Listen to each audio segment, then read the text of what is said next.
अभी सुनने में आया है कि डीजल पेट्रोल का रेट कुछ बढ़ने वाला है। इसमें क्या उम्मीद लगाया जा रहा है? किसी तरह का कोई क्राइसिस नहीं है। हम लोग को आराम से डीजल पेट्रोल मिल रहा है और हम जितना भी अपने कस्टमर को सप्लाई दे पाते हैं या सेवा दे पाते हैं वो अभी भी मैं दे रहा हूँ। मिडिल ईस्ट देशों में, खाड़ी के देशों में जो युद्ध चल रहा है उसमें जो है यहाँ के भारत का अगर बात किया जाए, यहाँ भारत का जनता काफ़ी जो है पैनिक है फ्यूल को लेके कि कहीं ना कहीं जो है भारत में फ्यूल का डिमांड जो है ज़्यादा है, लेकिन फ्यूल का रेट बढ़ने वाला है या फिर फ्यूल जो है यहाँ पर मिलना बंद हो जाएगा। सबसे पहले इस पे आप क्या बोलना चाहेंगे? सबसे पहले बहुत बहुत धन्यवाद आपको और आपके चैनल को, जो आपने इस मैटर पर चर्चा करने के बारे में सोचा या समाज में जागरूकता फैलाने के लिए प्रयास किया, इसके लिए बहुत बहुत धन्यवाद। जहाँ तक खाड़ी युद्ध का बात है, पहले तो आपका इस सब से हम लोग को इनकार है कि हमारा देश में किसी भी तरह का पेट्रोलियम में डीजल पेट्रोल में किसी तरह का कोई पैनिक है। हम लोग के यहाँ पूरे भारतवर्ष में, हम तो अपना ही चैनल नहीं, अपना ही पंप नहीं, पूरे भारतवर्ष के बारे में अभी जो हम देख रहे हैं या समझ रहे हैं या पेट्रोलियम से हम लोग संबंधित हैं, हम लोग मैं बता पा रहा हूँ कि अभी तक किसी भी तरह का हम लोग में किसी, जहाँ तक जागरूकता की बात है, ये जानना समाज में जिस तरह का जो भ्रम फैलाया जा रहा है कि पेट्रोल बढ़ने वाला है, डीजल का रेट बढ़ने वाला है, अभी तक इसमें किसी तरह का कोई सूचना अभी तक हम लोग को नहीं मिल पाई है। इसलिए अभी तक ना हम लोग को पैनिक होने की ज़रूरत है और ना ही परेशान होने की ज़रूरत है। जनता को आराम से हम लोग पेट्रोल डीजल सप्लाई जिस हिसाब से उनके मोटरसाइकिल के हिसाब से, 4 व्हीलर के हिसाब से, बड़ी गाड़ियों के हिसाब से हम आराम से सप्लाई हम लोग दे पा रहे हैं और हम लोग कस्टमर को खुश कर पा रहे हैं। अभी तो जिस तरह से युद्ध हो रहा है, अभी रुकने का तो कगार पे है नहीं। आने वाले दिनों में कितना और क्राइसिस आप देख रहे हैं आपके अनुसार कि क्या फ्यूल में और क्राइसिस आएगा? अभी तक तो उत्पन्न नहीं हुआ है, लेकिन क्या क्राइसिस आएगा? इस पे आप बहुत क्या अच्छा कहेंगे? सवाल किया आपने कि आने वाले दिनों में इसकी स्थिति क्या बन सकती है।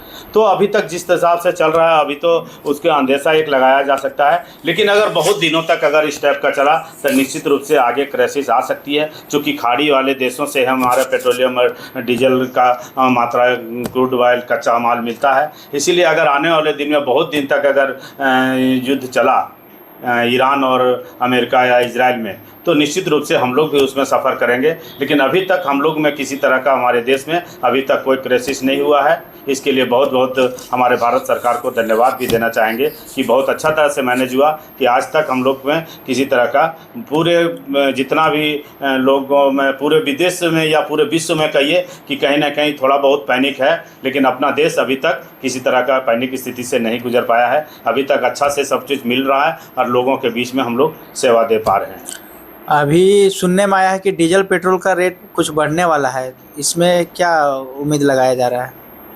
ये चूँकि खाड़ी युद्ध से हम लोग संबंधित हैं, तो चूँकि जो हम लोग का बैरल जिस हिसाब से सरकार को लेती थी, उस हिसाब से निश्चित रूप से जब क्राइसिस का टाइम आया है तो निश्चित रूप से कुछ 19-20 हुआ होगा, लेकिन हम लोग का अभी रेट उस हिसाब से प्लेन डीजल पेट्रोल में किसी तरह का नहीं है। लेकिन 2-3 दिन पहले एक्स्ट्रा प्रीमियम में सार्वजनिक रूप से आप लोग भी न्यूज़ में देखे होंगे, 2 रुपया 9 पैसा का बढ़ोतरी हुआ है। एक्स्ट्रा प्रीमियम में बढ़ा हुआ है, लेकिन अभी तक प्लेन डीजल पेट्रोल में किसी तरह का कोई बढ़ोतरी नहीं हुई है। जिस रेट में हम लोग लगभग साल भर से, ये 1.5 साल पहले से अभी तक जिस रेट में सेल कर रहे हैं, आज के डेट में भी वही सेल हो। सर, एक चीज़ और पूछना चाहेंगे कि जिस तरह से भारत में जो अफवाह पैनिक लोग हो रहे हैं, उससे पेट्रोल डीजल का कहीं ना कहीं काला बाजारी होने का बहुत ज़्यादा उम्मीद है।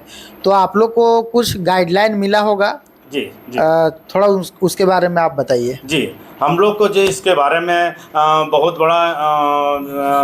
बड़ा मात्रा में डब्बा में या टैंकर सप्लाई में इस तरह का गवर्नमेंट तरफ से रिस्ट्रिक्शन लगा हुआ है, रोक लगाया गया है कि आप इस तरह से नहीं कर सकते हैं। गाड़ियों का, गाड़ी वाले जितने भी लेंगे, चाहे 4 व्हीलर हो, चाहे 2 व्हीलर हो, या बड़ी बड़ी गाड़ियाँ जितने भी लेंगे, कमर्शियल व्हीकल जितने भी लेंगे, उसमें देना हम लोग के लिए अलाउ किया गया है। कोई बल्क मात्रा में हम लोग को नहीं देने के लिए बोला गया है कि कहीं बल्क मात्रा में किसी तरह का कारोबार जारी ना हो, इसको। अच्छा, जो किसान जो पटावन के लिए जो डीजल और पेट्रोल का यूज करते हैं, उसके बारे में आपका कोई गाइडेंस मिला है क्या? अभी तक उस बारे में गाइडेंस नहीं मिला है, लेकिन अभी लगता है कि चूंकि पटावन का गेहूं का थोड़ा सा अभी नहीं चल रहा है। जी। सच्चाई बात लास्ट ये भी है लास्ट कि सीजन हो गया गेहूं का। हाँ, इसलिए थोड़ा काटने का मौसम आ गया है, जी, जी। इसलिए लगता है कि इस पर अभी असर ना पड़ रहा है। अच्छा, नहीं तो हो सकता कहीं ना है कि कहीं डब्बे वाले में हाँ, अगर डब्बा में वो लेने आते तो हो सकता है हमको मना करना पड़ता। कहीं ना कहीं अब किसान भी अस्वस्थ हो गए अस्वस्थ हैं हैं कि पर गेहूं को लेकर, गेहूं पटावन को लेकर कि अभी उसमें पानी की आवश्यकता नहीं है। है। सर, जो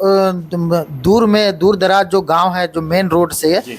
और जो फ्यूल वहाँ पे दुकान द्वारा बेचा जाता है, यहाँ पंप से ले जाकर जी, जी। दुकानदार द्वारा, तो जी। क्या अभी उन लोगों को वितरित कर रहे हैं या फिर बैन किए देखिए, गए एक हैं? बात तो सच्चाई है, इसको मानना पड़ेगा कि वो अवैध तरीके से बिक्री करते हैं। हम लोग कभी इस बात के लिए ना गवर्नमेंट अलाउ करती है, ना हम लोग किसी तरह से इसके लिए अलाउ करते हैं। क्योंकि देखिए, यहाँ से जब निकलने के बाद कोई भी अपने बोतल में बेचने को, एक तो है कि हम लोग के पास से अलाउ नहीं है कि एक भी बोतल में दे। और आप देखे होंगे, इतने देर से खड़े होंगे, किसी भी बोतल वाले को हम लोग, ना डब्बा वाले को हम लोग पेट्रोल डीजल नहीं देते हैं। पहले से ही हम लोग का तरह रिस्ट्रिक्शन लगा हुआ है। अब कोई कालाबाजारी करने के लिए ले जाके बेचता है तो गलत तरीके से कहीं होता ना है। कहीं मजबूरी रही होगी, जो गांव देहात में लोग हैं, सुदूरवर्ती इलाके में, वहाँ किसी का पेट्रोल खत्म हो जाता है, उस तरह के लोगों के लिए क्या उस गया तरह है? के लोगों के लिए सच्चाई बात बताऊं तो हम लोग को तो पेट्रोल बोतल में डीजल पेट्रोल देने का कोई अलाउ नहीं है। कोई सच अलाउ बात नहीं है, परेशानी हो सकती है, गाड़ी उसके आपको लिए खींच क्षमा के- चाहेंगे, गाड़ी हमारे तक लाने पड़ेगी मेरे हिसाब से, तभी हम दे पाएंगे, यही सच्चाई है। हम चलिए। उसमें मदद नहीं कर पाएंगे, सॉरी फॉर इसके लिए।